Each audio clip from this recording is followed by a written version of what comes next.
February 21st, 2010. 16 by 9, the bigger picture. Tonight, inside the mind of an alleged killer. Here's Mary Garofalo. Good evening and welcome to 16 by 9, the bigger picture. Is he an esteemed pillar of the community or a cold-blooded killer? That's what many people are trying to figure out about Colonel Russell Williams these days. His story has made international headlines, and it's left many people wondering if this Air Force colonel could have led a double life.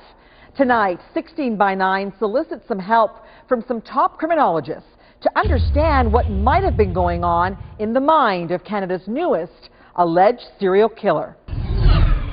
Graduate of one of Canada's most elite private schools. This is our first C-17. He was a military top dog. Colonel Russell Williams seemingly had it all. A respected Air Force officer who mingled with dignitaries and even flew the Prime Minister. A Upper Canada college. Develop strong relations with the community are extremely important. Colonel Williams wanted a strong relationship with his community, all right. In fact, since his arrest on February 7th for the alleged murders of Jessica Lloyd and Corporal Marie-France Comeau, as well as 2 counts of sexual assault, this small town of Tweed, Ontario, has never been the same. He didn't look me in the eye. I said, something about this guy, but can't pin it down. Larry Jones has lived in this cottage community called Cozy Cove for almost 35 years. He remembers when the 46-year-old colonel and his 52-year-old wife, Mary Elizabeth, moved into the house next door in 2004. In fact, he has photos of the house that police are now tearing apart, looking for evidence. It's the first time we get a glimpse inside this alleged killer's home. This animal. I'm sorry, I'm getting a little teary-eyed here. No. He is shocked, like everyone else in this community, to learn about the allegations against the man next door.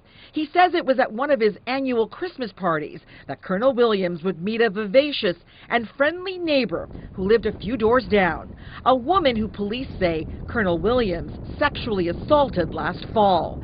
In fact, Larry Jones gave us this photo taken at his Christmas party of the alleged victim. We cannot show you her face, but Larry says she has not recovered from that frightening incident.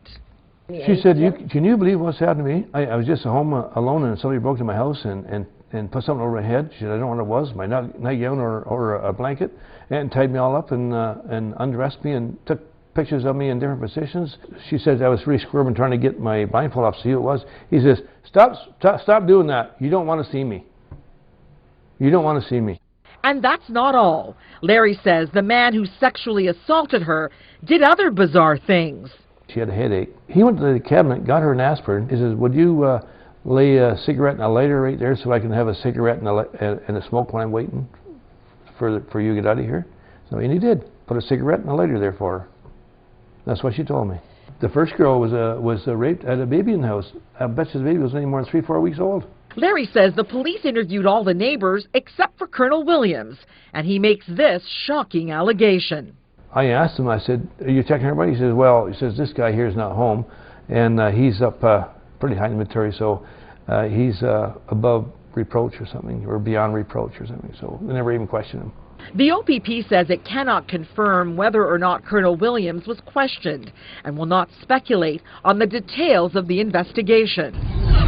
If Colonel Williams turns out to be a true serial killer, he will be the perfect storm of killers.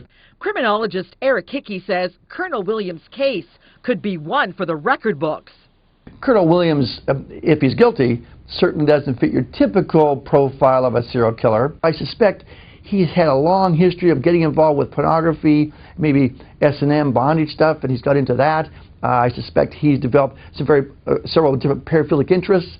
His interest in tying up women, photographing them, sexually being aroused by their fear. Vernon Geberth is a homicide and forensic consultant and says the timing of the crimes may tell us something significant about who did this.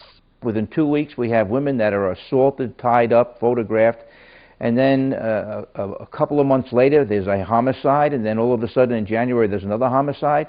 I get the impression that something was going on in his life that caused him to decompress.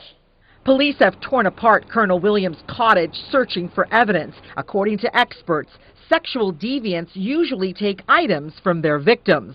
They're basically trophies. They're trophies of a successful hunt. They're able to take this trophy and touch it and feel it, and basically it's called an engram in psychology, in which they can recreate the event by having this inanimate object that they have now attached an emotional construct to. Vernon Gephardt has written 45 books about serial killers and sexual deviants. He says he'll be following the developments of this case very closely. In the meantime, Colonel Williams has made his first court appearance. Vernon says if the colonel is found guilty, he will most certainly become a chapter in his next book. This will go into the annals of criminology, which again is going to be another wake-up call for law enforcement that anybody's capable of anything.